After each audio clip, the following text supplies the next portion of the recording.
ನಮಸ್ಕಾರ, ವನಶ್ರೀ ಚಾನಲ್ಗೆ ಸ್ವಾಗತ. ವಿಡಿಯೋ ತಂದಾಯಿತು, ಬನ್ನಿ ಇವತ್ತು ಪವಾಡ ಪುರುಷ ಸೀರಿಯಲ್ಲು ಹೇಗೆ ಮೂವ್ ಆಗುತ್ತೆ, ಏನು ಸ್ಟೋರಿ ನೋಡೋಣ. ಅದಕ್ಕಿಂತ ಮುಂಚೆ ನನ್ನ ವಿಡಿಯೋಕ್ಕೆ ಸಬ್ಸ್ಕ್ರೈಬ್ ಮಾಡಿಲ್ಲ ಅಂದರೆ ದಯವಿಟ್ಟು ಸಬ್ಸ್ಕ್ರೈಬ್ ಮಾಡ್ಕೊಳ್ಳಿ, ಹಾಗೆ ಒಂದು ಲೈಕ್ ಕೊಡಿ.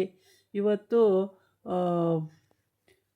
ಏನಾದರೂ ಮಾಡಿ ಪವಾಡ ಪುರುಷ ಒಪ್ಪಿಸ್ಲೇಬೇಕು ಅಂತೇಳಿ ಬಾಳು ಮಾಮನ್ನ ಎಲ್ಲ ಪ್ರಯತ್ನ ಪಡ್ತವ್ರೆ ಅವ್ರ ಮನೆ ಜನೆಲ್ಲ. ಈ ನ್ಯೂಸನ್ನು ನೋಡೋಕ್ಕೆ ಸಂಧ್ಯಾಯಿಂದ ಹಿಡ್ದು ಇಡೀ ಊರು ಜನನೇ ಬಂದು ಬಗ್ಗಿ ಬಗ್ಗಿ ನೋಡ್ತಾ ಇದೆ ಅವ್ರ ಮನೆ ಹತ್ರ. ಬಾಳು ಮಾಮ ಮನೆ ಹತ್ರ ಬಗ್ಗಿ ಇಡೀ ಊರು ಜನನೇ ನೋಡ್ತಾ ಇದ್ದಾರೆ ಇವ್ರ ಮನೇಲಿ ಆಗ ಅಂಥ ಗಲಾಟೆನ. ಇವತ್ತು ಬಾಳು ಮಾಮನ ಹಿಡ್ಕೊಂಬಿಟ್ಟಿದ್ದಾರೆ ಇವರು ಎಲ್ಲರೂ ಮನೆಯವರು. ಹಿಡ್ಕೊಂಡು ಇತ್ಯರ್ಥ ಮಾಡ್ಕೊಳ್ಳೇಬೇಕು ಅನ್ನೋ ಇದಕ್ಕೆ ಬಂದ್ಬಿಟ್ಟಿದ್ದಾರೆ ಮೂಮೆಂಟಿಗೆ. ಹಂಗಾಗ್ಬಿಟ್ಟು ಇವರೆಲ್ಲ ಕದ್ದು ನೋಡ್ತಾರೆ ಊರು ಜನ. ಎಲ್ಲ ಕಡೆಯೂ ಆ ಮೂಲೆ ಈ ಮೂಲೆ ಎಲ್ಲ ಮೂಲೆಯಿಂದನೂ ಜನ ನೋಡ್ತಾನೆ ಇದ್ದಾರೆ. ಆದರೆ ಸಂಧಿಂಗೆ ಇದು ಒಂಥರ ನ್ಯೂಸ್ ಸಿಕ್ಕಿದ್ರೆ ಸಾಕು ಇವನೀಗ ಗೌಡ್ರ ಮನೆಗೆ ಓಡೋಗೋಕ್ಕೆ. ಅದಕ್ಕೆ ಇವನು ಎಲ್ಲ ಕೇಳಿಸ್ಕೊಳ್ತಾ ಇದ್ದಾನೆ. ಇಲ್ಲಿ ಇಲ್ಲಿ ನಿಲ್ಲಿಸ್ಕೊಂಡಿದ್ದಾರೆ ಎಲ್ಲರೂ. ಯಾರ್ಯಾರು ಸತ್ಯವನ ಅಪ್ಪ ಅಮ್ಮ ಮತ್ತು ಅಜ್ಜಿ ತಾತ ತಂಗಿ ಎಲ್ಲರೂ ಇದ್ದಾರೆ. ಬಾಳು ಮಾಮನೂ ಇದ್ದಾನೆ. ಬಾಳು ಮಾಮನೂ ನಿಲ್ಲಿಸ್ಕೊಂಡಿದ್ದಾರೆ. ಬಾಳು ಮಾಮನ ಕೇಳ್ತಾ ಇದ್ದಾರೆ ಅವರು, ಏನಪ್ಪ ನೀನು ಬರೀ ವರ್ಷಂಚನೇನು ಮಾಡ್ತಿದ್ದೀಯಾ? ಸತ್ಯವನ ಕತೆ ಏನು? ನೀನು ಮದುವೆ ಮಾಡ್ಕೊಳ್ಳಿಲ್ಲ ಅಂದರೆ ಅವಳು ಏನು ಮಾಡಬೇಕು ಅಂತೇಳ್ಬಿಟ್ಟು. ಅದಕ್ಕೆ ನಾನು ಮದುವೆ ಆಗಲ್ಲ ಅಂತ ಹೇಳಿದ್ದೀನಲ್ಲ ಅಂತ. ಮತ್ತು ಆವಾಗಲೇ ನಿಶ್ಚಿತಾರ್ಥ ಏನಕ್ಕೆ ಮಾಡ್ಕೊಂಡೆ ಅಂತ ನನಗೆ ಗೊತ್ತಿಲ್ಲದ ವಯಸ್ಸಲ್ಲಿ ನಿಶ್ಚಿತಾರ್ಥ ಮಾಡಿರೋ ತಪ್ಪು ನಂದಲ್ಲ, ನಿಮ್ಮದು. ನಾನು ಎಷ್ಟು ಬೇಡ ಅಷ್ಟು ಚಿಕ್ಕ ವಯಸ್ಸಲ್ಲೂ ಬೇಡ ಅಂದರೆ ಕೇಳಲಿಲ್ಲ. ನನಗೆ ನಿಶ್ಚಿತಾರ್ಥ ಯಾಕೆ ಮಾಡಿದ್ರಿ ಅಂತ ಹೇಳ್ತಾನೆ. ಅವಳ ಅಕ್ಕ ತಲೆ ಕೆಚ್ಕೋತಾಳೆ. ಬಾಳು ಮಾಮನ ಅಕ್ಕ ತಲೆ ಕೆಚ್ಕೋತಾಳೆ. ಅಯ್ಯೋ ದೇವ್ರೇ, ಇವನಿಗೆ ಯಾವ ರೀತಿ ಬುದ್ಧಿ ಹೇಳೋದಪ್ಪ, ಏನು ಹೇಳಿದ್ರು ಕೇಳಲ್ವಲ್ಲ ಅಂತ. ಆ ಕಡೆ ಅವನ ಹತ್ರನೂ ಜೋರು ಮಾಡ್ತಾಳೆ, ನಿನ್ನ ಮಗನಿಗೆ ಹೇಳೋಕ್ಕಾಗಲ್ವಾ ಅಂತೇಳಿ. ಅವನು ಯಾರು ಹೇಳಿರೂ ಕೇಳೋ ಅಂಥ ಹುಡುಗನೂ ಅಲ್ಲ. ಹಾಗಾಗ್ಬಿಟ್ಟು ತುಂಬ ಅಳ್ತಾ ಇರ್ತಾಳೆ. ಆದರೆ ಏನು ಹೇಳಲಿ ಎದ್ದು ಅಂತೇಳ್ಬಿಟ್ಟು ಯೋಚನೆ ಮಾಡ್ತಾಯಿರ್ತಾಳೆ. ಏನು ಹೇಳಲಿ, ಇವನು ಒಪ್ಪಲ್ವಲ್ಲ, ಏನು ಮಾಡೋದು ಅಂತೇಳ್ಬಿಟ್ಟು.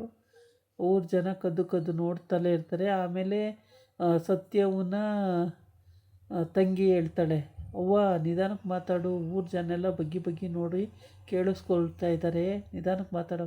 ಕೇಳಿಸ್ಕೊಳ್ಳಿ ಬಿಡೇ, ಇನ್ನೇನು ಆಗೋದಾಗೋಗಿದೆ, ಕೇಳಿಸ್ಕೋತಾರೆ.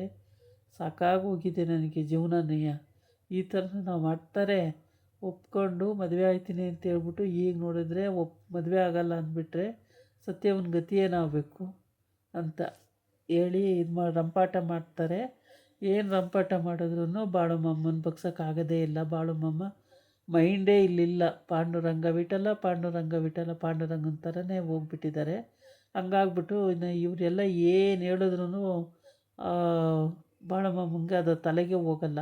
ಅವಳ ಅಕ್ಕ ಅಂತೂ ಹೊತ್ತು ಸಿಕ್ಕಾಪಟ್ಟೆ ರೋಷ್ ಹೋಗಿದ್ದಾಳೆ. ನಿನ್ನೆ ರಾತ್ರಿಯಿಂದನೂ ಮತ್ತೆ ಅವಳು ಒದಾಡ್ಕೊಂಡು ಬಿದ್ದಿರೋದು ನೋಡಿದ್ರೆ ಗೊತ್ತಾಗುತ್ತೆ. ಅವಳು ಏನು ಮಾಡಲಿ, ನಾನು ಹಿಂಗೆ ಸತ್ಯವಂಗೆ ಎಲ್ಲಿಂದ ಗಂಟು ತರಲೋ ಬಾಳು ಅಂತ. ಅದಕ್ಕೆ ನಾನೇನು ಮಾಡೋಕ್ಕಾಗುತ್ತೆ ಅಕ್ಕ? ನಿನ್ನ ಮಗಳು ನಿಶ್ಚಿತಾರ್ಥನ ನೀನು ಯೋಚನೆ ಮಾಡಬೇಕಿತ್ತು ನನಗೆ ಮಾಡೋಕ್ಕಿಂತ ಮೊದಲು. ಅದು ಬಿಟ್ಟು ನೀನು ಎಲ್ಲ ಮಾಡ್ಕೊಂಡು ಎಲ್ಲ ಮಾಡಿ ಮುಗಿಸಿದೀಯ. ಈಗ ಬಂದ್ಬಿಟ್ಟು ಬಾಳ ಮಾಮನಿಗೆ ಹೇಗೆ ನಾನು ಇದು ಮಾಡೋದು ಅಂತ ಹೇಳ್ತೀಯಲ್ಲ, ಇದು ಹೆಂಗೆ ಅಂತ ಗೊತ್ತಾಗುತ್ತಾ ಅಂತ. ಆಮೇಲೆ ಸರಿ ಅಂತ ಬಾಳ ಮಾಮನ ಕೇಳಿ ಸಾಕಾಗೋಯ್ತು. ಅವನಿಗೆ ಒಂದೇ ಉತ್ತರ, ಇಲ್ಲ ನಾನು ಮದುವೆ ಆಗಲ್ಲ. ಸರಿ, ಅಲ್ಲಿಗೆ ಹೋಗ್ಬಾ ಅಂತ ಕಳಿಸೋದನ್ನು ಎಷ್ಟೇ ಬಿಡಿ. ಅವನು ಎಲ್ಲಿಗೆ ಹೋದ್ರೂ ಜಯಶಾಲಿಯಾಗಿ ಬರ್ತಾನೆ. ಮತ್ತು ಇದನ್ನೆಲ್ಲ ಮಾಡಿರೋದು ನಮ್ಮಮ್ಮ, ನಮ್ಮ ಚಿಕ್ಕಮ್ಮ, ನಮ್ಮ ಚಿಕ್ಕಪ್ಪ ಸೇರಿನೇ ಮಾಡಿರೋದು ಅಂತೇಳಿ ಅವನ ಬಗ್ಗೆ ಎಲ್ಲ ಕೆಟ್ಟ ಒಪಿನಿಯನ್ ಬರಲಿಕ್ಕೆ ಸ್ಟಾರ್ಟ್ ಆಗುತ್ತೆ. ಮತ್ತು ಅವ್ರ ಮಾವ ಅಂದರೆ ಬಾಳು ಮಾಮನ ಮಾಮ ಆ ಊರು ಕೂಡ ಬಾಯ್ಬಿಟ್ಟು ಕೇಳ್ತಾರೆ, ಏನು ಬಾಳು ಏನಾರು ಒಂದು ಹೇಳೋ ಸತ್ಯ, ಹೇಳ್ಬಿಟ್ಟು ಮಾಡ್ಕೊಳ್ಳೋ, ಎಷ್ಟು ವರ್ಷಗಳಾಗೋಯ್ತು ಈ ಸತ್ಯವತಿನ ಇದು ಮಾಡ್ಕೊಳ್ಳೋ ಅಂತ. ಯಾರು ಹೇಳಿರೂ ಕೇಳೋದೇ ಇಲ್ಲ. ಅವ್ರ ಅಮ್ಮ ಹೇಳಿರೂ ಕೇಳಲ್ಲ, ಯಾರು ಹೇಳಿರೂ ಕೇಳಲ್ಲ ಅವನು. ಬೇಡ ನನಗೆ ಬೇಡ ಅಂತ ಹೇಳ್ಬಿಟ್ಟು. ಹಂಗಾಗಿ ಸಖತ್ತು ಬೇಜಾರು ಮಾಡ್ಕೊಂಡಿರ್ತಾರೆ. ಬಾಳು ಮಾಮನ ಅಮ್ಮನೂ ಹೇಳಿ ನೋಡ್ತಾಳೆ. ನೀನು ಹೇಳೋಕ್ಕಾಗಲ್ವೇನವ್ವ ಅಂತ ಕೇಳ್ತಾಳೆ.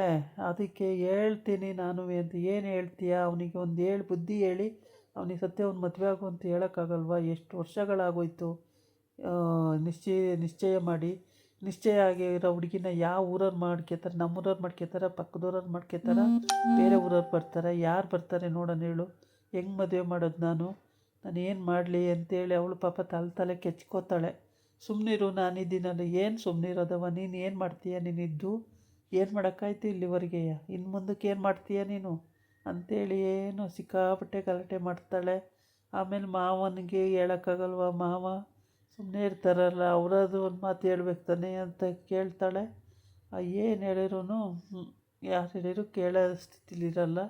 ಆಮೇಲೆ ಇಲ್ಲಿ ಬಾಳು ಮಾಮ ಅಂತನೇನು, ಬಾಳು ಮಾಮ ಅಪ್ಪ, ಬಾಳು ಮಾಮನ ಅಪ್ಪಗೆ ಹೇಳ್ತಾಳೆ. ಅಪ್ಪ ನೀವು ಹೇಳೋಕ್ಕಾಗಲ್ವೇನಪ್ಪ ಅಂಥೇಳಿ. ಅವನು ಹೇಳಾಯಿತು. ಯಾರು ಹೇಳಿದ್ರು ಒಪ್ಪದೆ ಹೋದರೆ ಏನು ಮಾಡೋಕ್ಕೆ ಸಾಧ್ಯ? ಇಲ್ಲ, ನಾನು ಹೊರಸಂಚಾರಿ, ನಾನು ಇರಲ್ಲ, ನಾನು ಊರೂರು ಅಲಿಯೋನು, ನನಗೆ ಯಾಕೆ ಮದುವೆ? ನೀವು ಯಾಕೆ ನನ್ನನ್ನು ಬಲವಂತ ಮಾಡ್ತೀರಾ ಅಂತ ಹಿಂಗೆ ಇದೊಂದೇ ಪ್ರಶ್ನೆ ಕೇಳ್ತಾನೆ ಹೊರತು ಮತ್ತೇನು ಕಾರಣ ಹೇಳಲ್ಲ. ಅದಕ್ಕೆ ಅವ್ರ ಅಮ್ಮ ಏನು ಮಾಡ್ತಾಳೆ, ಅದೇ ಒಂದು ಪೂಜೆ ಮಾಡಿಸ್ಕೊಬಾ ಅಂತ ನೆನ್ನೆ ಹೇಳಿದ್ರಲ್ವ, ಪೂಜೆ ಮಾಡಿಸ್ಕೊಂಡು ಬಂದು ಆಯಿತು ಹೋಗಿ ಬರ್ತೀನಿ ಅಂತ ಹೇಳಿದ್ದ. ಮೋಸ್ಟ್ಲಿ ಹೋಗಿ ಬಂದಿರ್ಬೋದು. ಹೋಗಿ ಬಂದಾದಮೇಲೆ ಈ ಅಮ್ಮನ ಹತ್ರ ಹೇಳೇ ಇರ್ತಾನೆ ಎಲ್ಲ ವಿಷಯನೂ. ಹಂಗಾಗಿ ಅವರಮ್ಮ ಯಾವ ಥರ ಹೇಳಿದ್ರು ಮಗಳು ಕೇಳ್ತಾ ಇಲ್ಲ, ಮೊಮ್ಮಗಳು ಕೇಳ್ತಾ ಇಲ್ಲ. ಮೊಮ್ಮಗಳು ಗುಳು ಅಂತ ಅಳ್ತಿದ್ದಾಳೆ. ರಾತ್ರಿ ಮಲ್ಕೊಂಡು ಕೂಡ ಅವಳು ಬಿಕ್ಕಿ ಬಿಕ್ಕಿ ಅಳ್ತಾ ಇದ್ದಾಳೆ. ಆ ಕಡೆ ನೀವಾದರೂ ಹೇಳಿ ಅಂತೇಳಿ ಅಜ್ಜಿ ಗಂಡಿಗೆ ಹೇಳಕ್ಕೆ ಹೋಗಿದ್ದಾಳೆ. ಗಂಡ ಏನು ನೋಡೋಣ ತಗೋ ಅಂತ ಹೇಳ್ತಾನೆ. ಇದಾಗಿತ್ತು ಇವತ್ತಿನ ವೀಡಿಯೋ. ನಾಳೆ ಇನ್ನೊಂದು ವೀಡಿಯೋ ಜೊತೆ ಬರ್ತೀನಿ. ನಮಸ್ಕಾರ.